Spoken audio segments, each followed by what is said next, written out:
Meu nome é Eric, eu tenho 20 anos. Sabe o que é sentir que a sua vida não tem propósito nenhum? Que você não serve pra nada? Por muito tempo eu vivi assim. Eu fui adotado quando bebê pelos meus pais e eu fui criado com muito amor, carinho, e eu tive uma boa educação. Quanto à adoção, eu nunca tive nenhum problema. Mas a partir da minha infância, por causa da minha personalidade, do meu gosto, do meu jeito mesmo, eu comecei a sentir que eu frustrava as pessoas ao meu redor. Que eu frustrava os meus pais por não ser o filho que eles queriam ter, que eu frustrava os meus amigos, os meus parentes. E isso se agravou muito na pré-adolescência. Com 15 anos eu não tinha muitos amigos, eu era quieto, tímido, e eu comecei a sentir um vazio muito grande na minha vida. Eu lembro de diversas vezes que eu deitava na minha cama à noite e eu ficava pensando o que seria do meu futuro, o que ia acontecer da minha vida.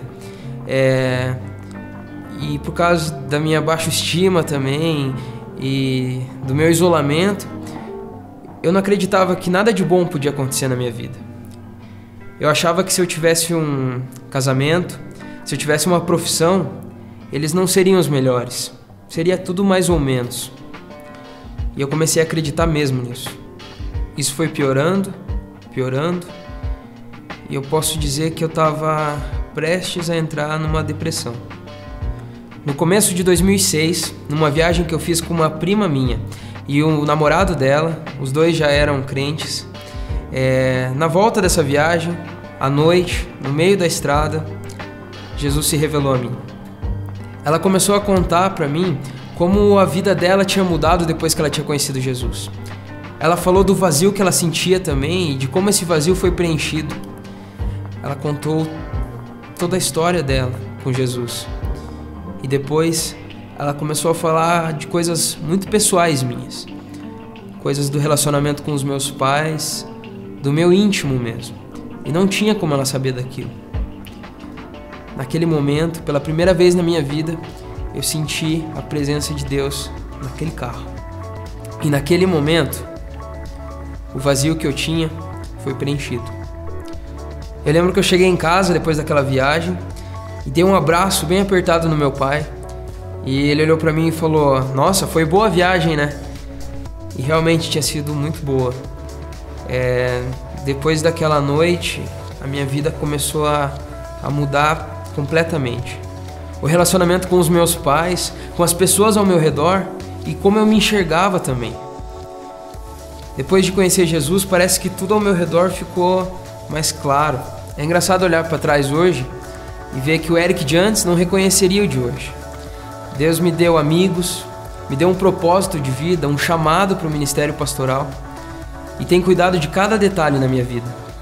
O relacionamento com os meus pais tem sido cada vez melhor, eu tenho conhecido eles melhor. Recentemente, a minha família descobriu que meu pai está com câncer. Eu confesso que eu fiquei atordoado com a notícia, porque a gente ouve tantas notícias sobre câncer. Mas depois de tudo que Deus fez na minha vida e que Ele tem feito, eu creio na soberania de Deus. Então, eu acredito que o meu pai está sendo cuidado pelo meu outro pai. Bom, meu pai, ele tem um estilo de policial durão. Ele é policial aposentado, tem bigode. E a minha vida toda ele sempre foi uma referência muito forte de homem mesmo em casa. E eu lembro que ele chegava do trabalho de farda e era engraçado porque quando ele estava no banho eu colocava a farda e ficava brincando com ela enquanto ele estava no banho. Mas eu lembro de algumas vezes que eu ia lá na sala e ele estava assistindo esses filmes que passam à tarde, assim. Filme de história de cachorro. E eu vi ele chorando no final. Daí eu ficava pensando, ele só faz pose de durão mesmo. Por muito tempo eu ficava olhando pro meu pai e querendo que ele fosse de outro jeito. Querendo que ele fosse mais aberto, que conversasse mais. Mas depois de um tempo Deus me ensinou que talvez aquelas poucas palavras que o meu pai usa fosse uma oportunidade para eu falar mais. para eu mostrar para ele quem eu sou, os meus sonhos, conversar mesmo. E hoje eu posso dizer que eu tenho buscado conhecer mais o meu pai. E é muito legal porque eu tenho descoberto que nós somos muito parecidos. Talvez por causa disso a gente tinha tanta dificuldade antes. Bom, o que eu mais espero é que durante toda essa fase difícil que a gente está enfrentando, ele possa saber o quanto eu amo ele, o quanto ele é especial para mim, mesmo que às vezes eu não fale isso muito. E o que eu mais quero também é que ele possa encontrar esse Deus que eu encontrei e descansar mesmo na presença dele. Eu amo muito meu pai e ele é o cara mais especial que tem na minha vida, porque foi ele que me ajudou na toda a formação do meu caráter, me deu os princípios e eu tenho muito a agradecer a ele.